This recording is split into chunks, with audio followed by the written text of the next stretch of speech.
ಈಗ ಪರವಾಗಿಲ್ಲ, ಆರೋಗ್ಯ ಸುಧಾರಣೆ ಆಗ್ತಾ ಇದೆ. ಒಂದು ವಿಚಾರ ನಿಮ್ಗೆ ನಾನು ತಿಳಿಸ್ಬೇಕು. ಈಗ ನಾನು ನಿನ್ನೆ ಕೇರಳಕ್ಕೆ ಹೋಗಿದ್ದೆ. ಕೇರಳಲ್ಲಿ 20-20 ಗೆಲ್ತೀವಿ. ಎಲ್ಲ ಸಾಧ್ಯತೆ ಇದೆ. ಕೇರಳದಲ್ಲಿ, ತಮಿಳುನಾಡಿನಲ್ಲಿ ಭಾರತೀಯ ಜನತಾ ಪಕ್ಷದವರು ಒಂದು ಸ್ಥಾನನೂ ಕೂಡ ಗೆಲ್ಲಲ್ಲ.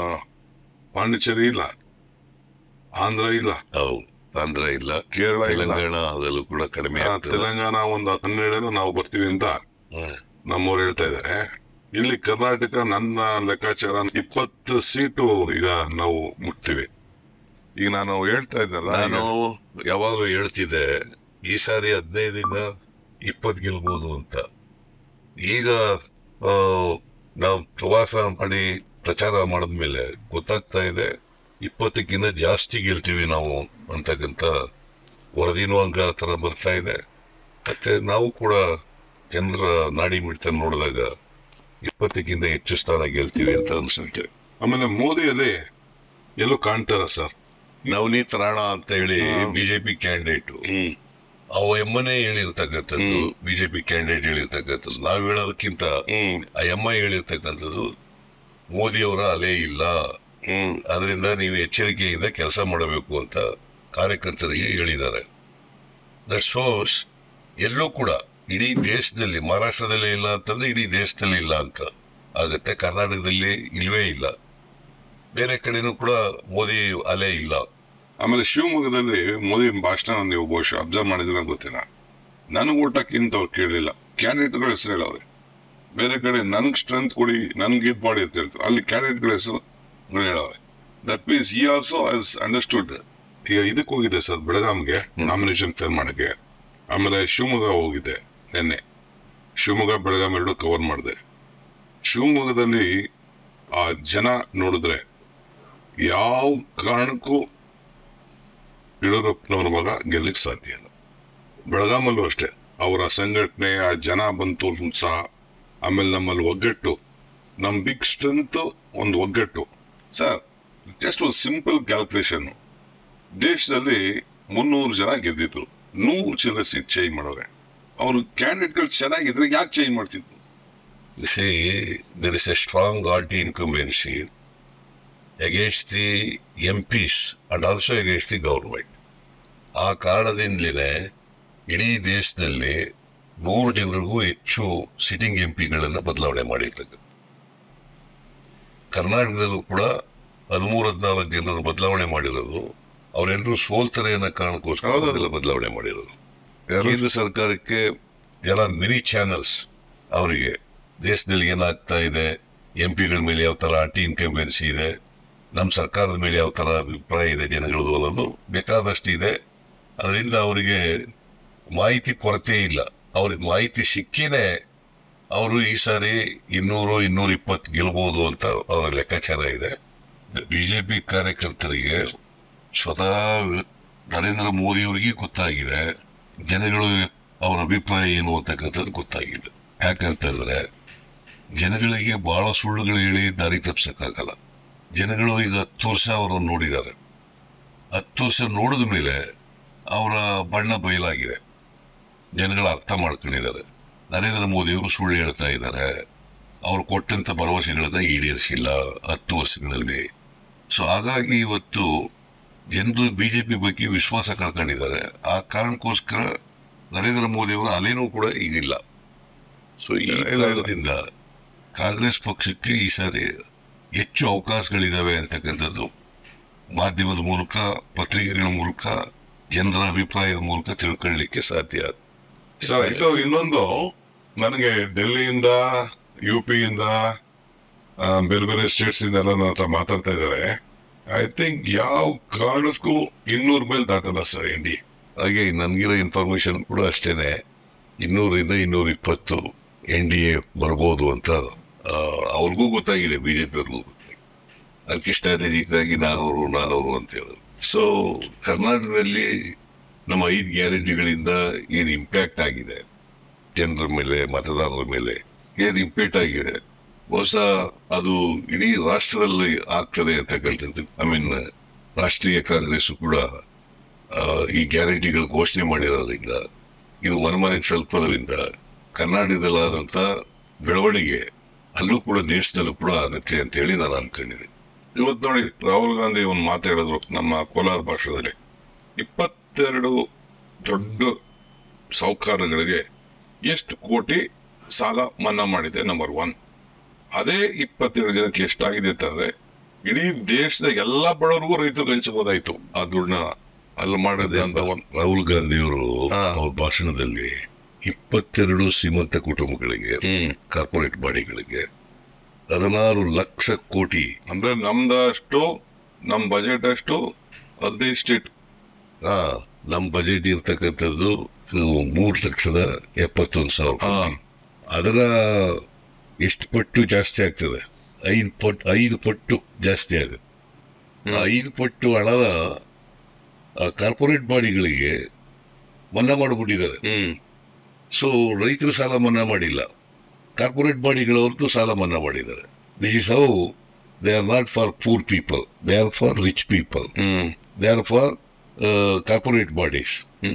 ಇದು ಬಹಳ ಸ್ಪಷ್ಟವಾಗಿ ಗೊತ್ತಾಗುತ್ತೆ. ನರೇಂದ್ರ ಮೋದಿ ಅವರು ಏನ್ ಹೇಳಿದ್ರು ಕೂಡ ಜನ ನಂಬ್ತಿದ್ರು ಫಸ್ಟ್ ಟರ್ಮ್ನಲ್ಲಿ. ಆಮೇಲೆ ಬತ್ತ ಸುಳ್ಳು ಹೇಳ್ತಾರೆ ಅಂತ ಗೊತ್ತಾಯ್ತು. ಹಾಗಾಗಿ ಅವರು ಏನು ಹೇಳ್ತಾರೆ, ಏನು ಭರವಸೆ ಕೊಡ್ತಾರೆ, ಅದಕ್ಕೆ ತದ್ವಿರುದ್ಧವಾಗಿ ನಾವು ಅರ್ಥ ಮಾಡ್ಕೋಬೇಕಾಗ್ತದೆ. ನರೇಂದ್ರ ಮೋದಿ ಅವರು ಏನು ಹೇಳ್ತಾರೆ ಅದಕ್ಕೆ ವಿರುದ್ಧವಾಗಿ ನಾವು ಅರ್ಥ ಮಾಡ್ಕೋಬೇಕು. ಮಾಡ್ತೀವಿ ಅಂದ್ರೆ ಮಾಡಲ್ಲ ಅಂತ, ಕೊಡ್ತೀವಿ ಅಂದ್ರೆ ಕೊಡಲ್ಲ ಅಂತ. ಸೊ ಇದನ್ನ ಜನ ಈಗ ಅರ್ಥ ಮಾಡ್ಕೊಂಡಿದ್ದಾರೆ. ಆಮೇಲೆ ಈ ದಳದವ್ರು ಇದಾರಲ್ಲ, ಅವರು ಐ ಥಿಂಕ್ ಅವ್ರು ಯಾಕೆ ಇಷ್ಟು ಪೇಷನ್ಸ್ ಕಳ್ಕೊಳ್ತಾ ಇರೋ ಅರ್ಥ ಆಗ್ತಾ ಇಲ್ಲ. ಈಗ ನೋಡಿ ಪಾಪ ನಮ್ಮ ಹೆಣ್ಮಕ್ಳ ಬಗ್ಗೆ ಎಲ್ಲ ಅಷ್ಟು ಅಗರವಾಗಿ ಮಾತಾಡೋಂಥದ್ದು. ಆಮೇಲೆ APMCಲಿ ರೈತರು ಮಿನಿಸ್ಟ್ರು, ನಾವು ರೈತರು ಸರ್ಕಾರ, ನಮ್ದು ರೈತರು ಪಾರ್ಟಿ ಅಂತಿದ್ರು. ಐ ಡೋಂಟ್ ನೋ, APMC ಕಾಯ್ದೆಗೆ ಅವರು ಸಪೋರ್ಟ್ ಮಾಡ್ಲಿಲ್ವಲ್ಲ ಸರ್? ಅಲ್ಲಿ ಅದರಿಂದ ಅಪೋಸ್ ಮಾಡಿದ್ರು. ಓಕೆ ಅಂದ್ ಕ್ಲೈಮ್. ಈಗ ನೋಡಿ they joint hands with BJP. ಆಮೇಲೆ ಈಗ ನೋಡಿ ಮೇಕೆದಾಟ್ ನಾವು ಮಾತಾಡ್ಬೇಕಾದ್ರೆ ಎಲ್ಲ ನಮ್ಗೆ ಟೀಕೆ ಮಾಡುತ್ತಿದ್ರು. ಕಬಾಬ್ ಹಂಚವ್ರೆ ಅಂತಿದ್ರು, ನಾವು ಪಾದಯಾತ್ರೆ ಮಾಡ್ತಾ ಇದ್ದೋ ನಮ್ಮ ನೀರು ನಮ್ಮಕ್ ಅಂತ. ಈಗ ಹೇಳ್ತವ್ರೆ ನಾನು ಮಾಡ್ಬಿಡ್ತೀನಿ, ಮೋದಿ ಅವ್ರ ಕೈಲಿ ಮಾಡಿಸ್ಬಿಡ್ತೀನಿ ಅಂತ ಅಂದ್ಬಿಟ್ಟು ಚುನಾವಣೆಗೋಸ್ಕರ ಹೇಳ್ತಕ್ಕಂಥ ಮಾತು.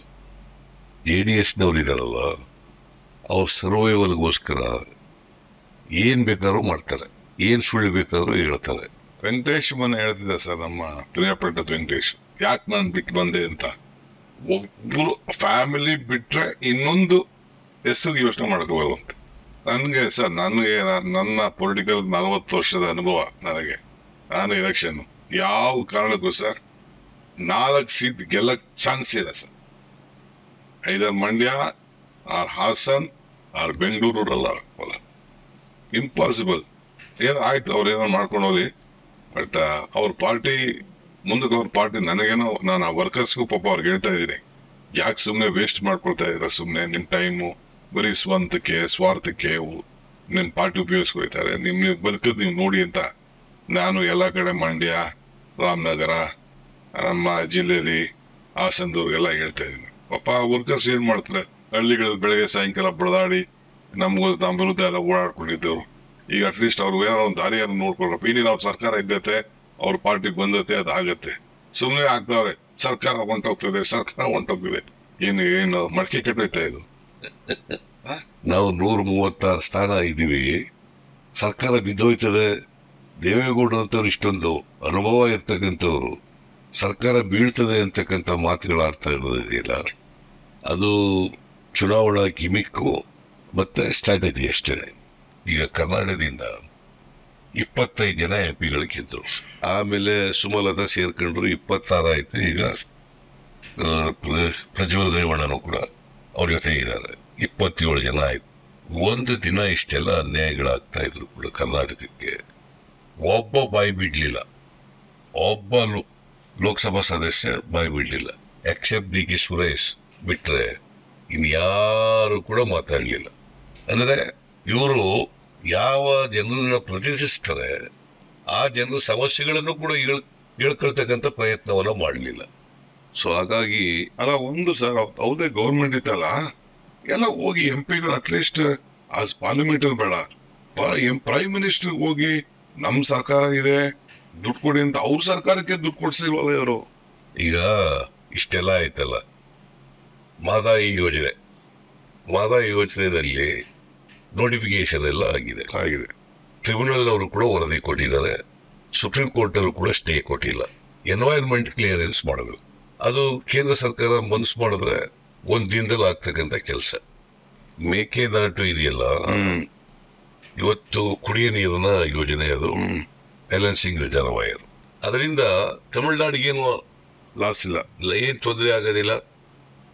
ನಮ್ಮ ಪ್ರದೇಶದಲ್ಲಿ ಕರ್ನಾಟಕದ ಒಳಗಡೆ ಕಟ್ತಾ ಇರ್ತಕ್ಕಂಥ ಡ್ಯಾಮ್ ಅದು. ಅವ್ರಿಗೇನು ಟ್ರಿಬ್ಯುನಲ್ ಏನ್ ಹೇಳಿದೆ, 177.25 TMC ಆಫ್ ವಾಟರ್ ನಾರ್ಮಲ್ ಇಯರ್ನಲ್ಲಿ ನೀರು ಬಿಡಬೇಕು. ಅದು ಬಿಟ್ಟ ಮೇಲೆ ಇನ್ನೇನಿದೆ ಅವ್ರಿಗೆ? ನಾರ್ಮಲ್ ಇಯರ್ನಲ್ಲಿ 177.25 TMC ನೀರು ಬಿಟ್ಬಿಟ್ಟ ಮೇಲೆ ಅಷ್ಟು ಮಾತ್ರ ಕೇಳಲಿಕ್ಕೆ ಅವ್ರಿಗೆ ಹಕ್ಕಿರ್ತಕ್ಕಂಥದ್ದು. ನೀವು ಬ್ಯಾಲೆನ್ಸಿಂಗ್ ರಿಸರ್ವಾಯರ್ನೇ ಕಟ್ಬೇಡಿ ಅಂತ ಹೇಳೋದಿದೆಯಲ್ಲ, ಅದು ಕೇಂದ್ರ ಸರ್ಕಾರ ಅವ್ರ ಮಾತು ಕೇಳ್ಕೊಂಡು ಈಗ DMK ಅವ್ರಿಗೆ ವಿರುದ್ಧ ಇದ್ರು ಕೂಡ ನನಗೆ ಬಹಳ ಆಶ್ಚರ್ಯ ಆಗೋದು ಅಂತಂದ್ರೆ, ಒಂದ್ಸಾರಿ ನಾನು ರೈತರದು ಮತ್ತು ಎಲ್ಲ ವಿರೋಧ ಪಕ್ಷದವ್ರದ್ದು ಎಲ್ಲ ಡೆಲಿಗೇಷನ್ ತಗೊಂಡೋಗಿದೆ ಪ್ರೈಮ್ ಮಿನಿಸ್ಟರ್ ಮಹದಾಯಿ ಯೋಜನೆ ಬಗ್ಗೆ ಮತ್ತೆ ಕೃಷ್ಣ ಇದ್ರ ಬಗ್ಗೆ ಎಲ್ಲ ತಗೊಂಡೋಗಿದ್ದೆ. ಆಗ ನರೇಂದ್ರ ಮೋದಿ ಅವರು prime minister of the country ಏನ್ ಹೇಳ್ತಾರೆ ಅಂತಂದ್ರೆ, ನೀವು ಪ್ರಯತ್ನ ಮಾಡಿ ಅಲ್ಲಿಯವರೆಗೆ ಮಹಾರಾಷ್ಟ್ರದ ಗೋವಾದಲ್ಲಿರ್ತಕ್ಕಂಥ ಕಾಂಗ್ರೆಸ್ನವ್ರನ್ನ ಒಪ್ಪಿಸ್ಕೊಳ್ಳಿ, ಆಮೇಲೆ ನಾನು ಮಾತಾಡೋಣ ಅಂತ ಹೇಳ್ತಾರೆ. ಒಬ್ಬ ಪ್ರೈಮ್ ಮಿನಿಸ್ಟರ್ ಆಗಿ ಇಷ್ಟೊಂದು ಬೇಜವಾಬ್ದಾರಿಯಿಂದ ಹೇಳ್ತಕ್ಕಂಥ ಮಾತುಗಳು ಇವು. ಈ ಸಮಸ್ಯೆ ಬಗೆಹರಿಬಾರದು, ಇದು ಜೀವಂತವಾಗಿ ಇರಬೇಕು ಅನ್ನೋದ್ರಲ್ಲಿ ನಂಬಿಕೆ ಇಟ್ಕೊಂಡಿದ್ದಾರೆ. ಜೀವಂತವಾಗಿದ್ರೆ ರಾಜಕೀಯ ಮಾಡ್ಲಿಕ್ಕೆ ಅನುಕೂಲ ಅನ್ನೋ ಕಾರಣಕ್ಕೋಸ್ಕರ ಇದನ್ನ ಜೀವಂತವಾಗಿ ಇಡ್ತಕ್ಕಂಥ ಪ್ರಯತ್ನ ಮಾಡಿ. ಕುಮಾರಸ್ವಾಮಿಗೆ ಯಾವ ಬದ್ಧತೆನೂ ಇಲ್ಲ. ನಿಜ ಹೇಳಬೇಕು ಅಂತಂದ್ರೆ, ಅವ್ರು 2 ಸಾರಿ ಚೀಫ್ ಮಿನಿಸ್ಟರ್ ಆಗಿದ್ರಲ್ಲ, 2 ಸಾರಿ, ಒಂದ್ಸರಿ BJP ಸಪೋರ್ಟ್ ನಿಂದ ಚೀಫ್ ಮಿನಿಸ್ಟರ್ ಆಗಿದ್ರು, ಒಂದ್ಸರಿ ಕಾಂಗ್ರೆಸ್ ಸಪೋರ್ಟ್ ನಿಂದ ಚೀಫ್ ಮಿನಿಸ್ಟರ್ ಆಗಿದ್ರು. ಅವ್ರು ಪ್ರಧಾನಮಂತ್ರಿ ಆಗಿರೋದು ಕೂಡ ಕಾಂಗ್ರೆಸ್ನಿಂದ ಪ್ರಧಾನಮಂತ್ರಿ ಆಗಿದ್ದು ದೇವೇಗೌಡರು. ಉಪಕಾರ ಸ್ಮರಣೆ ಇಲ್ಲ, ಸ್ವಲ್ಪ ಆದ್ರೂ ಕೂಡ ಉಪಕಾರ ಸ್ಮರಣೆ ಇರ್ಬೇಕಲ್ಲ. ಹೆಣ್ಣು ಮಕ್ಳು ಸ್ಮರಣೆ ಇಲ್ಲ ಅವ್ರಿಗೆ. ಹೆಣ್ಣು ಮಕ್ಳಿಗೆ ಯಾರು ಮಾತಾಡ್ತಾರೆ? ಸುಸಂಸ್ಕೃತರು ಯಾರು ಕೂಡ ಈ ತರ ಮಾತಾಡೋದಿಲ್ಲ. ದಾರಿ ತಪ್ಪಿಟ್ಟವರ ಹೆಣ್ಮಕ್ಳು ಅಂತಂದ್ರೆ ಏನರ್ಥ ಏನು? ಅದಕ್ಕೆ ಈ ಸಾರಿ ಹೆಣ್ಮಕ್ಳು ಪಾಠ ಕಲಿಸ್ತಾರೆ ಅವ್ರಿಗೆ. ರಾಹುಲ್ ಗಾಂಧಿ ಅವರು ಕರ್ನಾಟಕದ ಗ್ಯಾರಂಟಿ ಏನ್ ಕೊಟ್ಟಿದ್ದಾರೆ, ಬಹಳ ನಮ್ಗೆ ಖುಷಿ ತಂದಿದೆ. ಜನರನ್ನ ಬದಲಾವಣೆ ಮಾಡಿದ್ದಾರೆ. ಇದನ್ನ ನೋಡಿ ನಾನು ಖರ್ಗೆ ಅವರಿಬ್ರು ಸೇರಿ ಸೆಂಟ್ರಲ್ ಗವರ್ಮೆಂಟ್ ಗ್ಯಾರಂಟಿ ಮಾಡ್ತಾ ಇದೀವಿ ಅಂತ. ಈ 2,000 ಜೊತೆಗೆ ಇನ್ನು 8,000 ಒಟ್ಟು ತಿಂಗಳಿಗೆ, 1 ವರ್ಷಕ್ಕೆ 1 ಲಕ್ಷ ಕೊಡ್ತೀನಿ ಅಂತ ಅದನ್ನ ಬಹಳ ಚೆನ್ನಾಗಿ ಮಾತಾಡೋದು. ರಾಹುಲ್ ಗಾಂಧಿ ಅವರಿಗೆ ಬಡವರ ಬಗ್ಗೆ ಕಾಳಜಿ ಇದೆ. ಬಡವರನ್ನ ಆರ್ಥಿಕವಾಗಿ ಅವ್ರಿಗೆ ಶಕ್ತಿ ಕೊಡಬೇಕು ಅಂತಕ್ಕಂಥದ್ದು ರಾಹುಲ್ ಗಾಂಧಿ ಅವ್ರಿಗಿದೆ.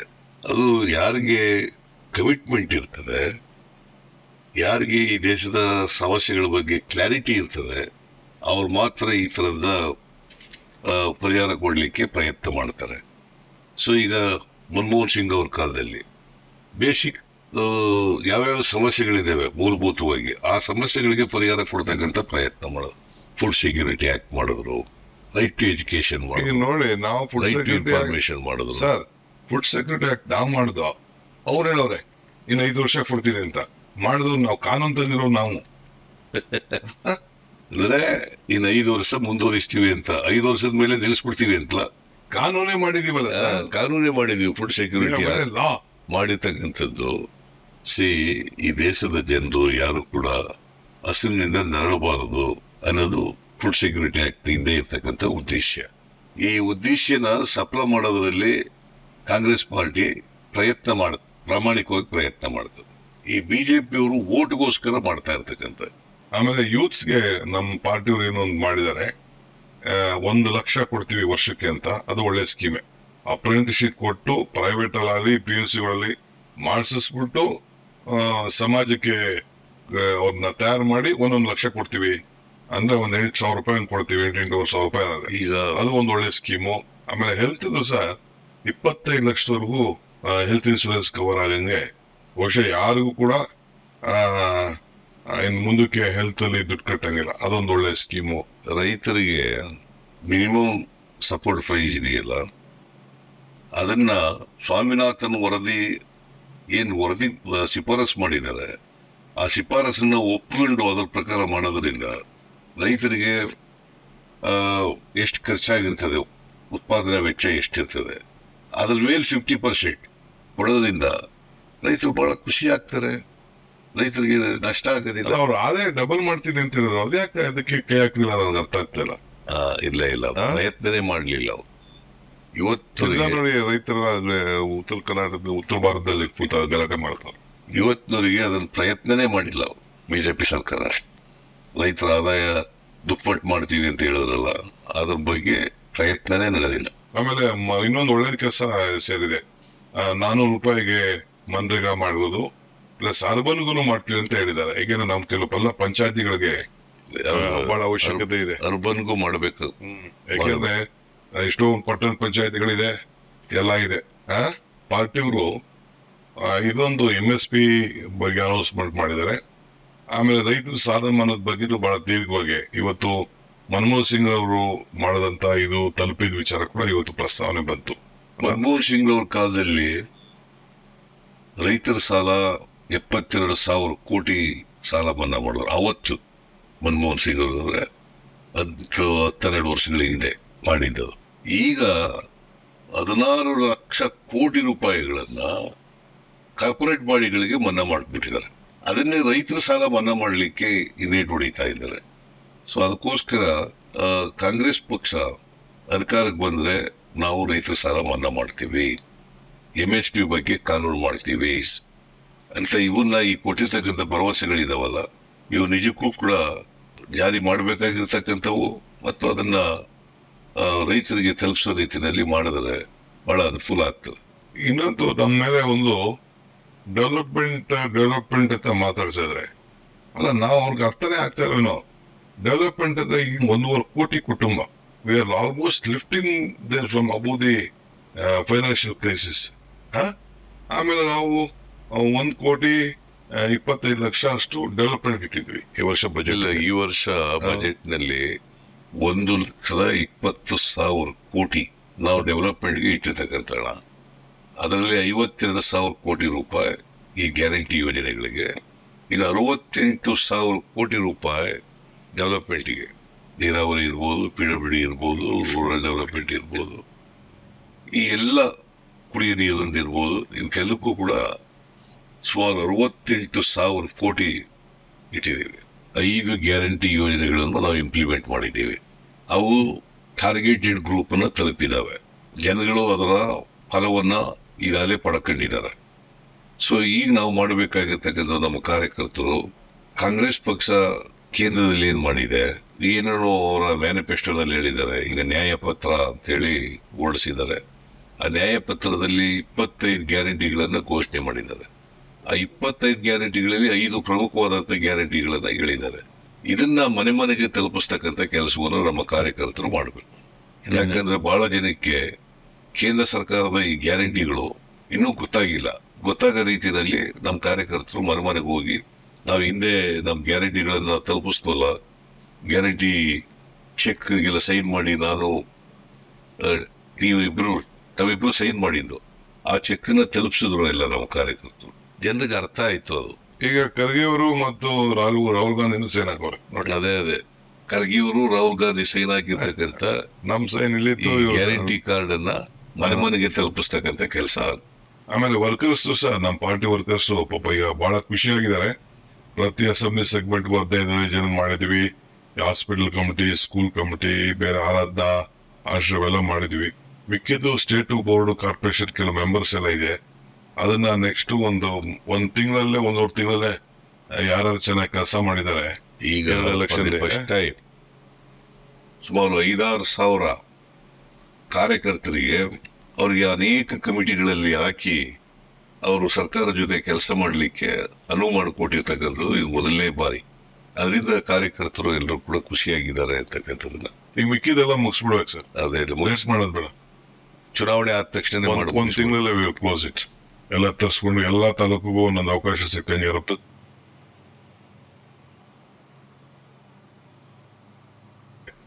ಸೋಷಿಯಲ್ ಜಸ್ಟಿಸ್ ಅದೆಲ್ಲ ಗಮನ ಇಟ್ಕೊಂಡು ಮುಗಿಸ್ಬಿಡೋಣ.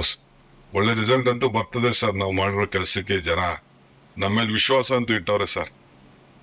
ನಂಬಿಕೆ ಬಂದಿರೋದ್ರಿಂದಲೇ ನಮಗೆ ಆ, ಆಶೀರ್ವಾದ ಮಾಡಬೇಕು ಅಂತ ಹೊರಟಿರೋದು. ಓಕೆ ಸರ್, ನಾನು ಫೋನಲ್ಲಿ ಟಚ್ ಇರ್ತೀನಿ. Okay, thank you.